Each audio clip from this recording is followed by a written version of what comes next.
அனைவருக்கும் மகிழ்வான வணக்கங்கள். நீங்கள் ஆவலுடன் எதிர்பார்க்கும் கொங்குநாடு மெட்ரிக் நியூஸ் எக்ஸ்பிரஸின் இந்த வார சிறப்பு பார்வை. செய்தி வாசிப்பாளர் வினித் ஸ்ரீமன். கண்ணை சிமிட்டினால் விண்ணில் பறக்க காலம் வரப்போகுது. ஆளே இல்லாமல் வாகனம் செலுத்த காலம் வரப்போகுது. எந்திரம் கூட மனித வடிவில் வேலை செய்யுது. வேலை அனைத்தும் நொடிப்பொழுதில் நடந்தேறுது.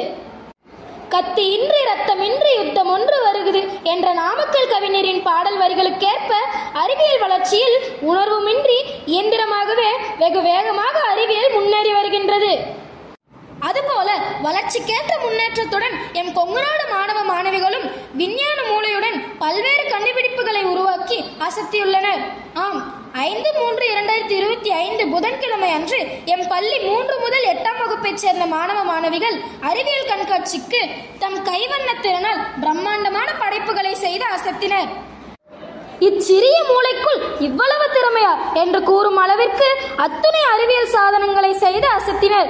இவ்விழாவினை எமது கொங்குநாடு கல்வி நிறுவனங்களின் செயலாளர் திரு சிங்காரவேலு ஐயா துவக்கி வைத்தார். அது மட்டுமா, நாம் உண்ணும் உணவுகளில் ஆரோக்கியமானவை, ஆரோக்கியமற்றவை, உடலின் செயல்பாடுகள், உணவு பிரமிடுகள், புற்கள் வெட்டும் கருவி, ராக்கெட், துப்பாக்கி, நுண்ணணு கருவிகள், தொலைநோக்கி, முன்னோர்கள் உருவாக்கிய செயல்களும் அதற்குள் பொருந்திய அறிவியல் உண்மைகள் போன்ற எண்ணற்ற அறிவியல் செயல்பாடுகளை செய்து விளக்கம் கொடுத்தது காண்போர்க்கு கண்கொள்ளா காட்சியாக இருந்தது. பெற்றோர்களும் வியந்து கண்டுகளித்தனர்.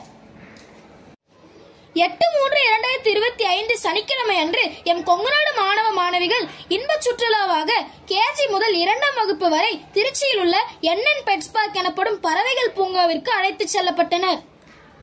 அங்கு பலவிதமான வண்ண வண்ண பறவைகளை கண்டுகளித்தனர். அது மட்டுமன்றி பறவைகள் கையிலேயே வந்து அமர்ந்தது மிகவும் அருமையாக இருந்தது.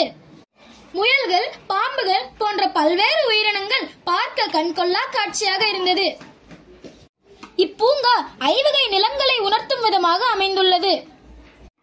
6 முதல் 8ஆம் வகுப்பு வரை உள்ள மாணவ மாணவிகள் இன்ப சுற்றுலாவாக சேலம் மாவட்டம் மல்லூரில் அமைந்துள்ள பரவச உலகம் என்ற தீம் பார்க்கிற்கு அழைத்து செல்லப்பட்டனர். அங்குள்ள நீர் விளையாட்டுகள், சறுக்கு விளையாட்டுகள், ராட்டினம் சுற்றுதல், அருவி கொட்டுதல், அலையடித்தல், ரயில் விளையாட்டுகள், பேயறை விளையாட்டுகள் மற்றும் நீரற்ற விளையாட்டுகள் என அத்தனை விளையாட்டுகளையும் ரசித்து விளையாடி மகிழ்ந்தனர் எம் மாணவ செல்வங்கள். மீண்டும் மாலை பள்ளியை வந்தடைந்து அதன் பின் அவர்கள் வீட்டிற்கு அழைத்து செல்லப்பட்டனர்.